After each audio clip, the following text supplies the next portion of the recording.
Yo, what's up guys? Another Save for Abyss video. We're looking at NB Abyss Heart. In this case, NB Abyss Heart is actually not that difficult. You just need the specific units and it's incredibly slow and I cannot really get it 100% because, well, a little bit of RNG factor here and there.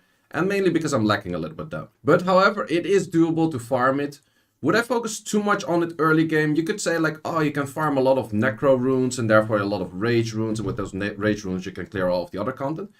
I think that is also possible with just Giants runes. And Giants is actually not that difficult to farm. Plus, it's pretty much twice as fast as this will run. So I would recommend people to farm Giants rather than Necro. However, it is still pretty useful to farm Necro. Not necessarily for the Rage runes, but for the Will runes. Because you're going to need some Will runes in your R5 team. You're going to need some Will runes in your Siege. Pretty much most of the stuff like PvP related. But let's look into the team. So the team is fully free to play. That was my main catch to it. Because a lot of the teams that you see, like it either has the Astar, it has the Abigail, it has the Shaman. All of those units are technically not full free to play. Sure, you can choose them from like events and that kind of stuff. But you would actually have to pull them or choose to pull them rather than these units that you can all get for free. So Colleen, simplest one, and this is just a one to make it a lot safer in there because otherwise we don't have any healing. Plus it has the attack break, which is pretty useful multi-hit, and a heal block, which is multi-hit as well, and then attack buff plus healing. So that's pretty useful in general. Rogue, everyone knows, we know what it is good for, it's not that special. Also, all of these units are Vio Revenge, except for this one. I was able to make this on a 2.4k pretty easily, actually, because I'm literally looking at a 23 and a 20, and then you just fix everything on guard runes and you're already there. Like, it's super easy. Might you not have guard tower maxed already? Solution. Very simple. that's definitely a very simple solution. But why do I go for resistance lead rather than defense lead? Is because all of my units don't have that high on accuracy. And for that reason, I would say that it's pretty easy to, like, the moment that my unit gets stolen or the moment that they go for these skills that might stun or give like continuous damage during the waves, that stuff is a lot less likely to hit, and I think that is stronger than going for defense lead. But it might be better to go defense lead. I haven't entirely tried that out yet. Actually, Panda does have pretty good damage on the skill 3 with if you would to a high stack defense. Then the question, okay, Panda makes a lot of sense as well. It has the counter hit, definitely useful. You kind of want to have those skill ups in here because it lowers the cooldown on this skill and this skill. So I'm getting the Devilmons in on this Panda right now. It's also just a triple defense build. He has a decent amount of damage if you were to put crit rate crit damage to him, but for now I kind of like the build as is. And then we have the main damage dealer, which is Argon. And Argon I actually choose for two reasons.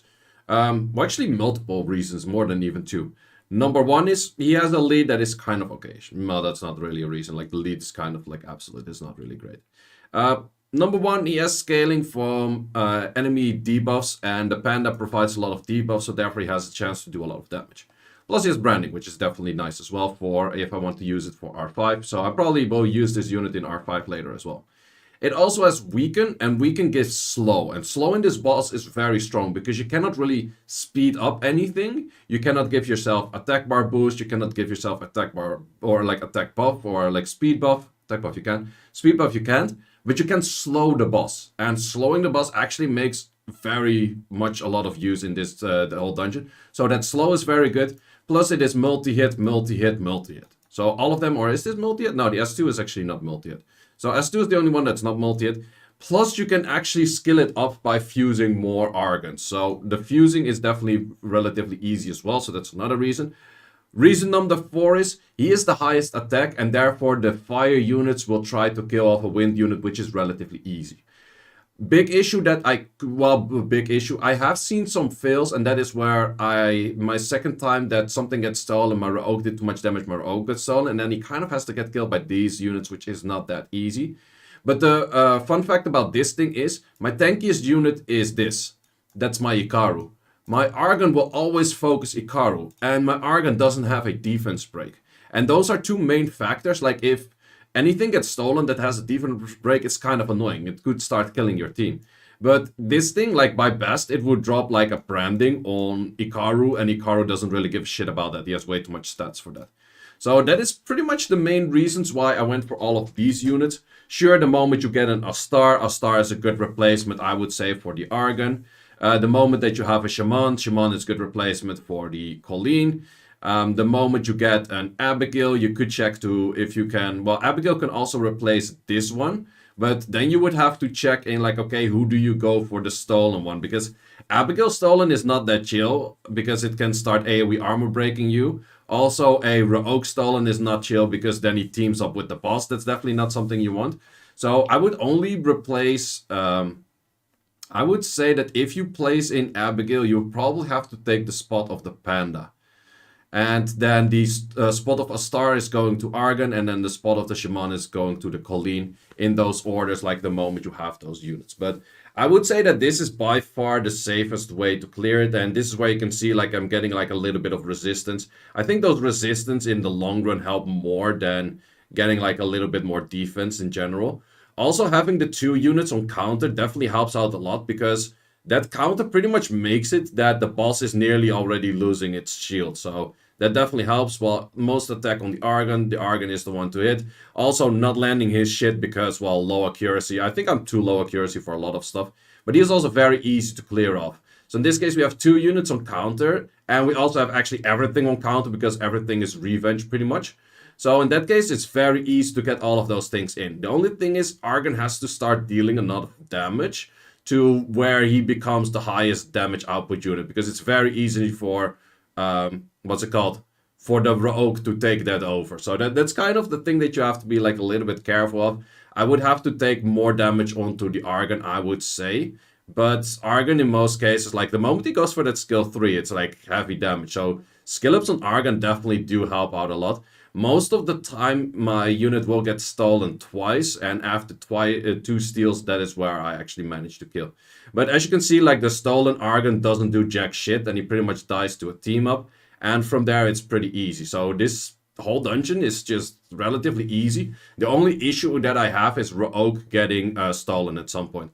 Also, the healing over here, he has some slight healing on his own by doing S1. So during team-ups, he has some healing. He also died off in this moment right now. I think we still cleared. Shouldn't be too much of an issue because the boss is far enough down.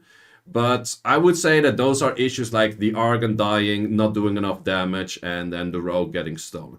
Those are the 3 factors that I can kind of see like, okay, that is where my issues come in. But until then, I think it's pretty fine. Also, the Argon doesn't need to be on a Vampire build. You could build it on Vampire. If you go more Glass Cannon, I would say Vampire. But since I've been farming this for literally like just 1 day so far, don't really have Vampire runes, so my Vio and my Revenge runes are a lot better. So I'm using the Vio Revenge runes that I have from farming a lot of dragons to get all of these teams in, and from there I can just farm a little bit of Necro and just get some of the Rage runes in. Well, mainly I would say some of the Will runes in that I need, some of the Nemesis runes in that I need. And after that, I think I will switch back probably to Giants, and then I will main Giants runes, just getting all of that stuff. But the interesting fact is, all of those 5 units that I have over here are units you can place in R5 as well. So none of these units are actually wasted the moment you build these, because this is a very good unit in R5, one of the best actually for like a free-to-play R5. Argon is definitely pretty strong for R5 as well, can do a lot of damage, has a nice amount of debuffs. So in the end, all 5 of these units have some usage towards R5.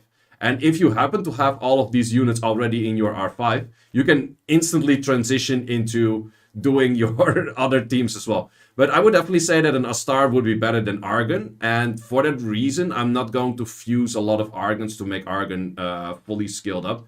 Because I would also say that an Astar is better in R5 than Argon is. So for that reason, but I would say Astar is more of a must to be on the Vampire though. So that's a little bit of a trade-off here and there that you can see. But definitely a very easy clear, I would say. Argon is also decent in Rift Beast's Ice. But Rift Beast's Ice has a lot of easy units with Naomi in there and that kind of stuff. But yeah, this is pretty much my team. And in this case, we're looking at a pretty slow run. And this is where we can see the slow. Like, so because of the slow over here, we can see that I'll start outpacing the boss a lot more than I was doing before. So in this case, the moment he has the slow, all of my units take 2 turns.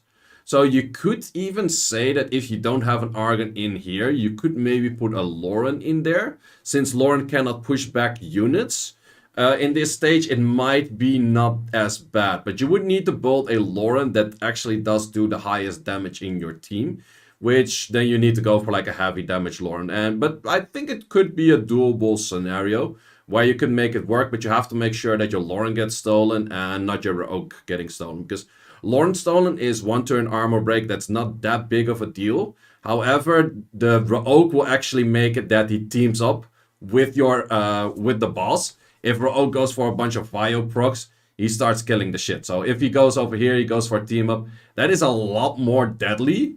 And he also has the chance of doing those kind of things. So yeah, that's definitely a lot more deadly than anything else, I would say. But in this case, we nearly cleared, but not really. I hope he doesn't go for a team up once again. No, I actually outlap him in this case.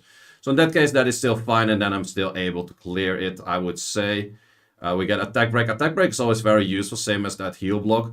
But from here, it should be doable. Like the moment the more hits he does, the stronger he gets. Run just gets like incredibly slow. That's the main thing. I'm just lacking damage. And then, yeah, that's just pretty much it. That's how things go. I did already showcase all of the runes at the start. I will quickly showcase how far I'm at with the glory towers. But yeah, as you can see, the runs are incredibly slow. So therefore, I don't really think it's like if you have a lot of crystals, like this is something you can farm if you don't really have that much time to look at your phone. So if you go into a meeting of like an hour, just let this run and you're probably done with like 30 minutes, something like that. And that definitely does help out. But if you have more time to look at your phone and that kind of stuff, I would run probably something that's a little bit faster of running. But looking at the glory towers, how far am I at for glory towers right now? Well, actually, I maxed out a few things already, like the current event is so OP. So I have the speed already maxed. I have crit damage maxed. I have defense already maxed. Defense maxing was actually not that necessary as I thought it would be, because it's relatively easy to get like the defense for the Ikaru. Like literally like a 20 and a 20 on both sides. Those are blue runes and it's already fine. As long as you just go for triple guard. Working on attack right now and then HP, and then we're going for like the elemental damage things. Mainly focusing, I would say, on water. I have, I would say the normal elements. I do have Crow that has decent damage over here. Don't have that much damage on light. But it is also more useful to go attack in here than attack in here, because this is 1% for one thing, this is 1% for everything. So I think I will focus these two first and then go from there. So guys, that's it for this video. Hope you enjoyed the video, and probably next video is going to be Rift Beast, everything on Trip S, and from there we're going to look into teams that are sub 1 minute and getting some upgrades in there. I'm getting closer towards maybe summoning a Kamamir. I'm thinking about making the Homunculus Wind already, so those are future plans that I have for this account. Guys, thanks for watching. I'll see you in the next one.